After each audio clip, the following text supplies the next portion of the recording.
2025년 1학기 중간고사 지산고 지구과학원 내신 분석 리포트입니다.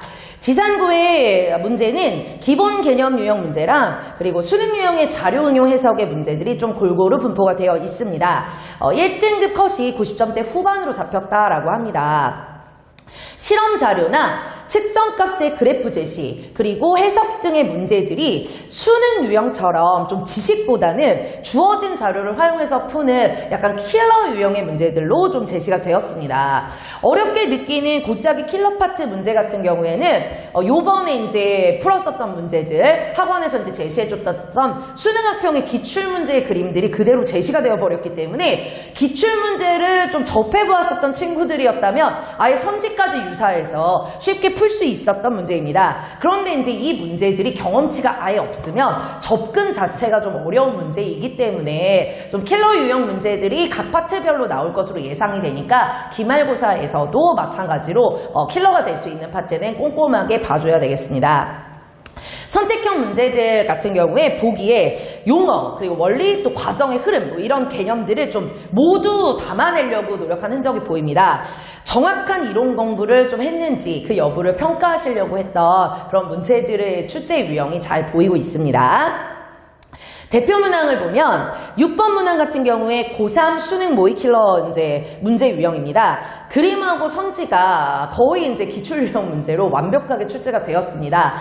이제 지괴 이동에 두 가지의 내용을 주고 이동 속도를 판별을 하거나 또는 이제 어느 정도 어느 시간에 이제 얼만큼을 갔는지 지리산 북극의 위치가 어디부터 시작했을지 이런 이제 복각 내용들까지 다 출제가 되는 이제 문제들인데 이 문제들 같은 경우에는 특강에서 풀어주었던 문제입니다. 8번 문항은 플룸의 원리를 실험적으로 좀 제시한 문제입니다. 플룸 같은 경우에는 거의 그냥 지구 내부 구조의 그림으로 많이 출제가 되는데 요거는 이제 실험을 통해서 좀 낯설게 느껴질 수 있는 유형 문제이기는 하지만 선지를 보면 요 이제 실험의 관계보다는 뜨거운 플룸 그리고 판구조론의 개념을 알면 실험 내용을 그렇게 크게 신경 쓰지 않아도 풀어낼 수 있는 선지였습니다. 12번 문항은 기본적인 이제 마그마 생성 원리 그래프에서 지형과 온도의 관계를 추정을 해서 풀어야 하는 추가 요소가 하나가 더 들어갔습니다. 일반적으로 보는 그래프 외에 이렇게 이제 그래프의 변화를 주게 되면 학생들이 좀 해석에 어려움을 겪을 수가 있습니다. 그런데 이제 기말고사에 출제가 되는 이 유체 파트의 내용들은 거의 다 그렇게 응용 변형 그래프들이 엄청 많이 나오기 때문에 이런 그래프들에 조금 익숙해질 필요가 있습니다. 17번 문항 같은 경우 일반적으로 이제 얕은 물 쪽에서 생성되는 사층리 형성이 아니라 사구에서의 사층리 형성 문제를 제시를 했습니다.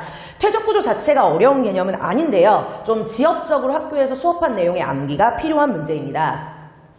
20번 문항 같은 경우 최근에 좀 자주 나오는 선지들입니다. 습곡에서 고도를 일정하게 설정을 한 뒤에 단면을 관찰을 해서 그렇게 이제 이 단면에서 보일 수 있는 위치를 파악하여 각 지층들의 어떤 연령 분포를 확인하는 문제들이 킬러로 나온다고 제가 수업 시간에 강조를 해주었었습니다. 21번 문항 같은 경우에 방위 그리고 이동 거리를 그래프로 표시를 하면서 이동 방향을 추정해 가야 되는 문제였습니다. 단측면의 기울어짐이나 경사, 특히나 이런 경우에는 삼각비, 특수각 같은 것들을 이용을 해서 파악하는 응용산수령 문제들입니다. 일반적인 문제는 아니고요. 단측면의 경사가 없는 이제 단층은 주양이동 단층이라고 하고 이제 있을 경우에 그 단측면의 경사각까지 체크를 해줘야 되는데 그거를 이제 그래프의 방위로 제시를 해주면서 학생들에게 이게 그림을 주고 이제 이 지질 구조를 보고 어떤 힘이 작용했는지 이거를 물어보는 것이 아니라 그림을 역으로 그려갈 수 있도록 문제를 좀 설계를 하신 응용 문제입니다. 지상고 문제 같은 경우에 좀 이제 과중학교다 보니까 난이도가 낮게 설정되지는 않습니다. 올해 같은 경우에도 기본 개념 유형 문제로만 낸 것이 아니라 수능 킬러들을 은근히 배치를 하면서 학생들이 좀 많이 어려워하고요. 평상시에 뭐 수업 시간이나 학교 선생님께서 풀어주시는 문제들도 약간 이제 유형 유형이 좀 어려워서 학생들이 좀 개별적으로 질문을 많이 했었습니다. 그래서 학교 선생님께서 어떤 자료들을 좀 제시하고 강조를 하시는지를 반드시 파악하고 시험에 임할 필요가 있습니다. 기말고사도 이 유형이나 이제 이런 식의 문제 출제 경향을 유지할 수 있는 확률이 높으니까 이제 수능 기출 문제 그리고 또 수능 특강 유형 문제 이런 것들을 잘 활용할 수 있기를 바랍니다. 많은 격려 부탁드립니다.